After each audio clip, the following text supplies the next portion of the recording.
We got 1 week to Halloween and a whole lot of metal albums till then.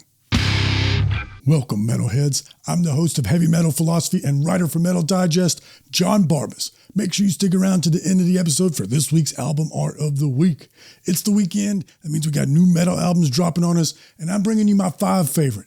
But before we do the top 5, as always, there's some big bands that are dropping albums this week that I gotta mention, and then we'll do my 5 favorite. First up, there's a new record from Dayseeker called Creatures in the Black Night. If you like this modern Sleep Token President kind of vibe with occasional heavy breakdowns, but it's got themes that are definitely right in line with Halloween, check this one out. And there's a new solo record from Serj Tankian called Covers, Collaborations, and Collages. It's him indulging his more artistic and tender side, so don't come into this expecting System of a Down, but if you do like that side of Serj, check it out. And here we go, this one's more my speed. There's a new Soulfly record called Chama. And one more metalcore band for the news section, Downswing, with their new record, And Everything Was Dark. But not the last core band. We got some deathcore, the Acacia Strain with You Are Safe from God Here. And lastly, before we jump into the top 5, there's a new one from the legend, Doro, the Metal Queen, Warriors of the Sea. Now let's do the top 5. Coming in at number 5, mainstream scare with sound and static, metalcore with a little bit of post-hardcore out of California. And I like this one because it's old school metalcore. It reminds me of when I was in college, back when, yes, the vocals were catchy, but also the guitars were catchy. Think old school Killswitch Engage, old school All That Remains, and you'll be sort of on target here, but it's also got strong lyrics. The opening song, Brother, is powerful, and it's heavy, not just in sound, but also in content. Y'all know I'll like that one, so check it out. Coming in at number 4, Scorching Tomb with ossuary death metal out of Canada. Now, the genre of death metal relies on a lot of well-established techniques and best practices, and so therefore, a lot of the bands can wind up sounding similar to each other, but that's not a bad thing if that band sounds similar to the ones at the top of the mountain. And Scorching Tomb sounds like those bands at the top of the mountain. This is an absolute groove fest, and the punchiness of the chugs and the non-stop energy of the drums will have your head in a constant state of involuntary movement. And what's impressive about this band is they're able to achieve that at high and lower BPMs. It's a damn good time to be a death metal fan. Coming in at number 3, Asphagur with the aphotic vortex black metal out of Austria. Some people like to say that black metal doesn't have riffs. Well, y'all need to check this one out because this record has riffs and a wide variety of them. I also like that it has a wide variety of different moods. It can go from haunting to furious, abjection, and everything in between. It also sits in that nice sweet spot where the production is raw and stripped down, but it doesn't sound bad. There's clarity. Everything is mixed right so that the instruments have separation and it makes it punchy. You can do it raw without doing it bad. Asphagur does it excellent.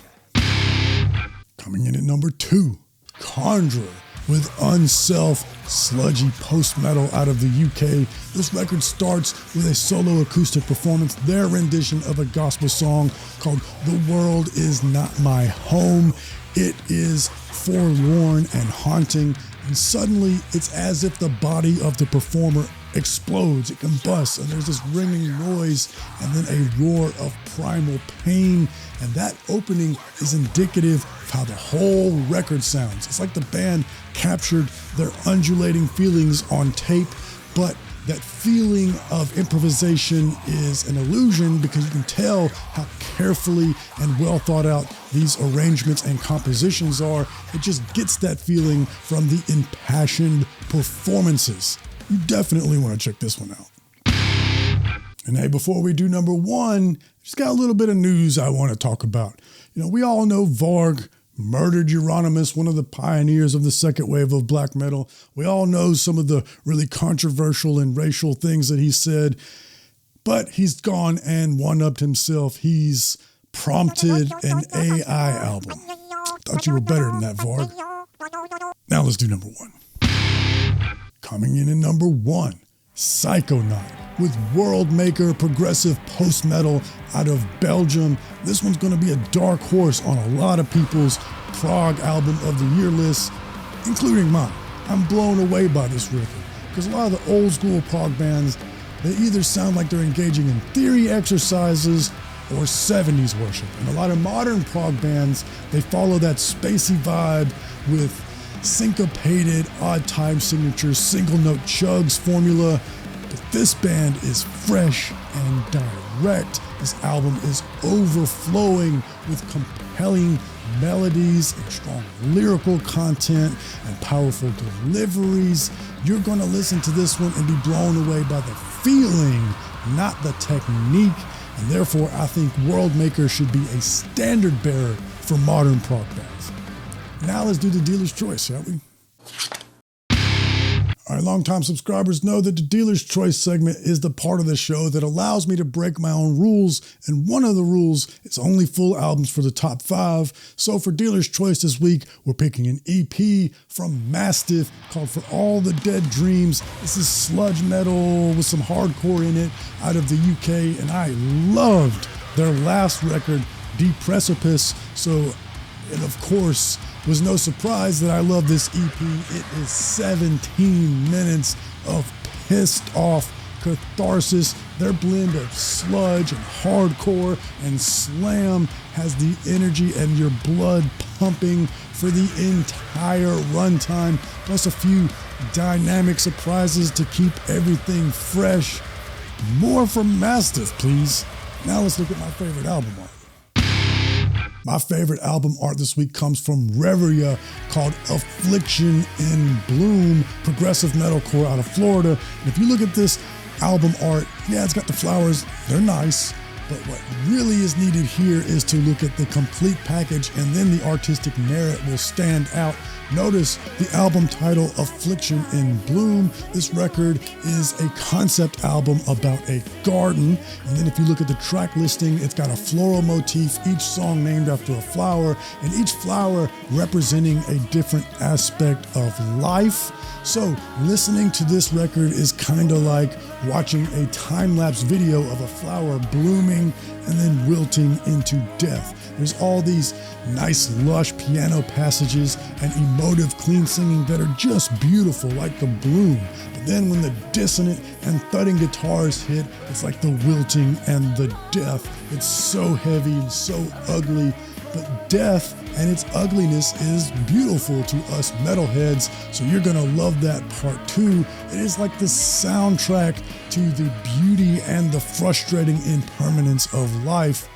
Lovely stuff. Make sure you check it out.